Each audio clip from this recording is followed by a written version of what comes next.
വേൾഡിൽ തന്നെ ഏറ്റവും പോപ്പുലർ ആയിട്ടുള്ള മാങ്ക എടുത്തു കഴിഞ്ഞാൽ അതിൽ നമ്പർ 1 ആയിട്ട് നിൽക്കുന്ന ഒരു മാങ്കയുണ്ട്. 1977 റിലീസായ ബേഴ്സേർക്ക്. അതെ, 1977 ബേഴ്സേർക്ക് റിലീസായത്. ആൻഡ് ഈ മാങ്കയാണ് വേൾഡിലെ തന്നെ number 1 manga of all time എന്ന് പറയപ്പെടുന്നത്. ആൻഡ് ഇത് ചുമ്മാ പറയുന്നതല്ല, ഇതിന്റെ കണ്ടന്റ്സ് അത്രയും വലുതാണ്. നമുക്ക് ഓരോ ചാപ്റ്റേഴ്സും വായിക്കുമ്പോൾ കിട്ടുന്ന ഒരു ക്യൂരിയോസിറ്റിയും വേൾഡ് ബിൽഡിങ്ങും അതിൽ ഓരോ ത്രില്ലിംഗ് ആയിട്ടുള്ള മൊമെന്റ്സും എല്ലാം അല്ലേ. ഇതിന് പുറമെ വേറൊരു മാങ്ക മാത്രമേ ഞാൻ ഇങ്ങനെ കണ്ടിട്ടുള്ളൂ, അത് വാഗബോണ്ടാണ്. സോ അതിലെ ബേഴ്സൊക്കെ നമുക്കിന്ന് എക്സ്പ്ലെയിൻ ചെയ്യാം. So if you are interested, keep watching.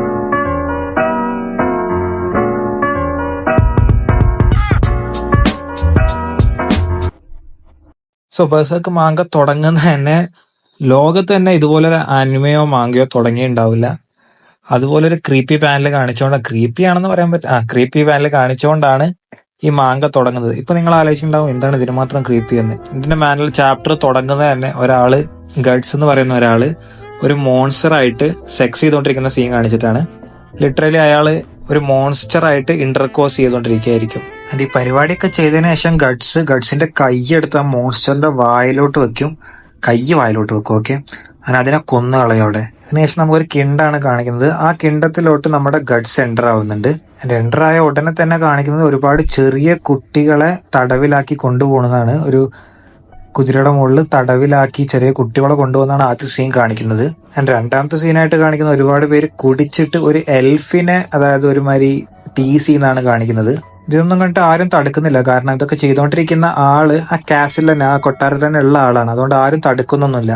ഇതെല്ലാം നോട്ടീസ് ചെയ്തതിന് ശേഷം അവിടുന്ന് നേരെ ഗഡ്സ് നേരെ ആ ബാറിന്റെ ഓണർ അടുത്ത് പോയിട്ട് കുറച്ച് കാശ് കൊടുക്കും. എന്നിട്ട് പറയും ഇവിടെ ഇപ്പൊ കുറച്ച് സീൻ മാറും, അപ്പൊ അതിന്റെ മുന്നോടിയായിട്ട് ഈ കാശ് ഇവിടെ ഇരിക്കട്ടെ എന്ന് പറഞ്ഞിട്ട് അതിന്റെ ഹെഡില്ല, ആ കാസിൽ നിന്ന് അവിടുന്ന് പ്രശ്നം ആയിക്കൊണ്ടിരിക്കുന്ന ആളില്ല, എൽഫിനിട്ട്, അയാളെ തലമണ്ടയ്ക്ക് കൂടെ ഒരു ആരോ പോകുന്നതാണ് അടുത്ത സീൻ കാണിക്കുന്നത്. ഇതാരപ്പോ ആരോ വിടുന്നത് ബാക്കിയുള്ള എല്ലാവരും കൂടി ഇങ്ങനെ നോക്കി തെരഞ്ഞുകൊണ്ട് നിൽക്കുമ്പോൾ തന്നെ ഗഡ്സ് അവിടുന്ന് ബാക്കിയുള്ള എല്ലാവരുടെയും മേത്തോട്ട് ഈ ആരോ വിട്ടിട്ടുണ്ടാവും. ആൻഡ് എല്ലാവരുടെയും കണ്ണിലൂടെയും അവിടെ ഇവിടെയിലൂടെയൊക്കെ എല്ലാം ആരോ പോയിട്ട് അതിന് ഒരുത്തനെ ഗഡ്സ് പിടിക്കും. അങ്ങനെ ഒരുത്തനെ ഗഡ്സ് പിടിച്ചിട്ട് അവനോട് പറയും, പോയതിന്റെ മാസ്റ്ററോട് പറ, ദ ബ്ലാക്ക് സ്വർഡ്സ്മാൻ ഹാസ് കം. ഇങ്ങനെ പറഞ്ഞിട്ട് ഗഡ്സിന്റെ പിന്നിൽ നിന്നൊരു വാൾ അങ്ങോട്ട് എടുക്കും. ആ വാളെടുത്തിട്ട് ഒരുത്തനെ രണ്ടായിട്ട് അങ്ങോട്ട് വെട്ടി അങ്ങോട്ട് കളയും. ഒരുത്തനെ, അതായത് ഗോജോനെ എങ്ങനെയാണോ കൊല്ലുന്നത് അതുപോലെ തന്നെ രണ്ടായിട്ട് വെട്ടി അങ്ങോട്ട് കളയും. ആൻഡ് ഇത് കണ്ടിട്ട് അവിടെ നിന്ന് എല്ലാവരും ഷോക്കഡ്, ഇൻക്ലൂഡിങ് ആ എൽഫും. കാരണം എന്താ വെച്ചാൽ ഇത്രയും വലിയൊരു സോഡ് എങ്ങനെ ഒരാൾ യൂസ് ചെയ്യുന്നത്, ഇത്രയും ഒരു സോഡ് എങ്ങനെ ഒരാൾ ക്യാരി ചെയ്യുന്നത്, അതെങ്ങനെ ആൾ ടെക്നിക്കലി യൂസ് ചെയ്യുന്നത് ആലോചിച്ചിട്ട് അവിടെ എല്ലാവരും ഷോക്കായി നിൽക്കുന്നത്. ആൻഡ് ഇത് കഴിഞ്ഞിട്ട് ഗഡ്സ് അവിടെ നിന്ന് പോകുമ്പോൾ ആ എൽഫില്ലേ, അതിന്റെ പേരാണ് പക്ക്, ഇത് അവന്റെ പിന്നാലെ പോവും.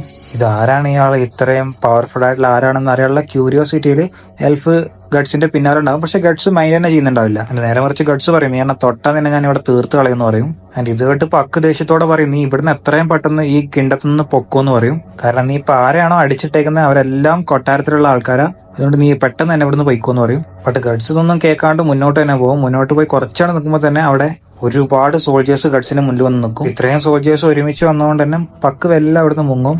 ഇതിനുശേഷം നമുക്ക് അതിൽ കാണിക്കുന്നത് ഗഡ്സിനെ അതായത് സോറോ എങ്ങനെ കെട്ടിട്ടാകുന്ന അതുപോലെ കെട്ടിട്ടായിരിക്കുന്നതാണ്. അതിന്റെ ഗഡ്സിനെ ഇങ്ങനെ ടോർച്ചർ ചെയ്തിട്ട് അവനോട് ചോദിക്കും, നീ എന്തിനാണ് ഇങ്ങോട്ട് വന്നത് എന്നൊക്കെ ചോദിക്കും. ബട്ട് ഗഡ്സ് ഉത്തരം പറയുന്നത് പോട്ടെ, അവന്റെ വായെന്നൊരു സൗണ്ട് പോലും വരത്തില്ല. വേദന എടുക്കുമ്പോൾ ഉണ്ടാവുള്ള വോയിസ് ഇല്ല, അതുപോലും വരുന്നുണ്ടാവില്ല. ആൻഡ് ഇത് കഴിഞ്ഞിട്ട് അവിടുത്തെ മേയർ വരും. ഒരു കണക്കിന് നോക്കുകയാണെന്നുണ്ടെങ്കിൽ രാജാവ് എന്നും പറയാം. ഈ രാജാവ് അങ്ങോട്ട് വരും. ആൻഡ് ഇയാൾ അങ്ങോട്ട് വന്നിട്ട് ഗഡ്സിനോട് പറയും, നിനക്കറിയോ നീ ഇപ്പൊ എന്താ ചെയ്തതെന്ന്, നീ പാരയാണോ കൊന്നേക്കുന്നത്, അവരെ നീ കൊന്നത് കാരണം ഈ ടൗൺ, അതായത് ഈ കിങ്ഡം ഞങ്ങളുടെ കയ്യിൽ നിന്ന് തന്നെ പോകാനുള്ള ചാൻസ് ഉണ്ടെന്ന് പറയുന്നു. ഇത് കേട്ട് ഗഡ്സ് തിരിച്ചു വയ്ക്കും. പിന്നെ ഈ സോൾജേഴ്സ് ഒക്കെ എന്തിനാ, അവരില്ലേ നിങ്ങളെ പ്രൊട്ടക്ട് ചെയ്യാൻ, നിങ്ങളെ കിങ്ഡത്തിനെ പ്രൊട്ടക്ട് ചെയ്യാന്ന് ചോദിക്കും.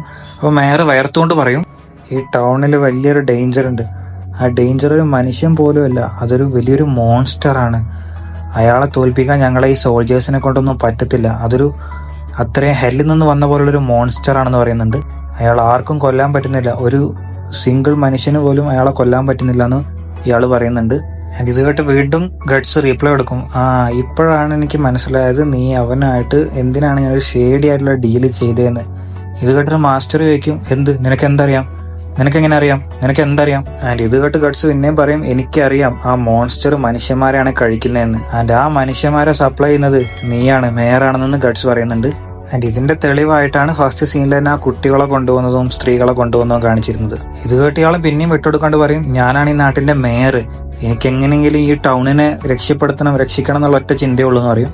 ഇത് കേട്ട് ഗഡ്സ് പിന്നെയും ചോദിക്കും, ടൗണിനെ രക്ഷിക്കണോ അതോ നിനക്ക് നിന്നെ തന്നെ രക്ഷിക്കാനാണോ എന്ന് ചോദിക്കും. ഇതുകൂടി കേട്ടപ്പോൾ ഇയാൾക്ക് ചൊറിയും. ഇയാൾ ചൊറിഞ്ഞിട്ട് അവിടെ നിന്ന് പോകാൻ നിൽക്കുമ്പോൾ ബാക്കിയുള്ള സോൾജേഴ്സിനോട് പറയും, ഇതിനെ നിങ്ങൾക്ക് എത്രത്തോളം ടോർച്ചർ ചെയ്യാൻ പറ്റുമോ അത്രത്തോളം നിങ്ങൾ ടോർച്ചർ ചെയ്യും, ഇപ്പം മരിച്ചാലും ജീവിച്ചാലും എനിക്കൊന്നുമില്ല എന്ന് പറഞ്ഞിട്ട് മേയർ അവിടുന്ന് പോകും. ഇതിനുശേഷം ഈ ഗഡ്സിന്റെ കാര്യം ആ മോൺസ്റ്റർ അറിഞ്ഞിട്ടുണ്ടാവും.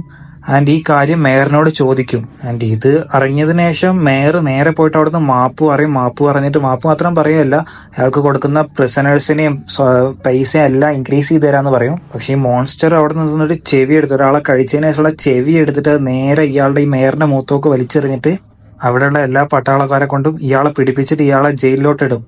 അങ്ങനെ ഇയാളെ ജയിലിലോട്ട് എടുത്തതിന് ശേഷം ഗഡ്സിന്റെ ജയിലിൽ കിടക്കുന്ന കാണിക്കും നമുക്ക്.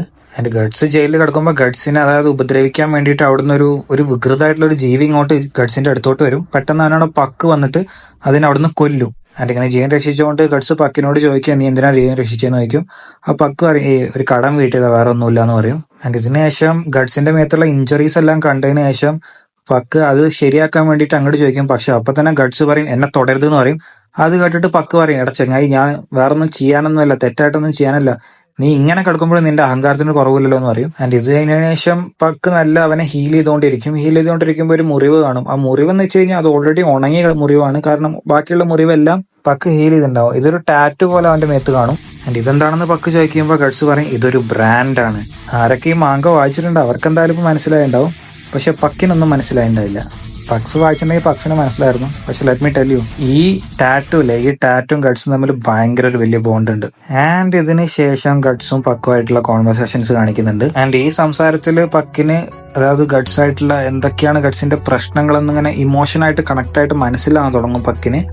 ആൻഡ് എത്രത്തോളം ഡാർക്കാണ്, എത്രത്തോളം ഗ്രീഡിയാണെന്ന് പക്കിനിങ്ങനെ മനസ്സിലായി തുടങ്ങും. ഇതെല്ലാം മനസ്സിലായതിനു ശേഷം പക്ക് പറയുന്നുണ്ട്, ഇതിൽ എന്റെ ലൈഫിൽ ഞാൻ ഇതുപോലുള്ള ഒരു ഇമോഷൻ എനിക്ക് ഉണ്ടായിട്ടില്ല എന്ന് പറയുന്നുണ്ട്. ഒരു മനുഷ്യനുള്ള ഞാൻ ഇത്രയും വലിയ സാഡ്നെസ് ഞാൻ കണ്ടിട്ടില്ല എന്നും കൂടി പറയുന്നുണ്ട്. ആൻഡ് ഇതിന് ശേഷം പക്ക് ഗഡ്സിനോട് ചോദിക്കുന്നുണ്ട്, നീ എന്തിനാ എന്റെ ജീവൻ രക്ഷിച്ചതെന്ന്. അപ്പൊ ഗഡ്സ് ചിരിച്ചോണ്ട് പറയും, ഞാൻ നിന്റെ ജീവൻ രക്ഷിക്കാണെന്ന് നോക്കിയതില്ല, എനിക്ക് കൊട്ടാരത്തിലോട്ടൊരു സന്ദേശം പാസ് ചെയ്യണമായിരുന്നു, ആ സന്ദേശം പാസ് ചെയ്യാൻ വേണ്ടി ഞാൻ നിന്നെ യൂസ് ചെയ്താന്ന് പറയുന്നുണ്ട്. ആൻഡ് ഇത് കഴിഞ്ഞിട്ട് പക്ക അവിടുന്ന് നല്ല പോകുന്നുണ്ട്. പക്ക അവിടുന്ന് നല്ല പോയതിനു ശേഷം സീൻ നല്ല ചേഞ്ച് ആവുന്നുണ്ട്.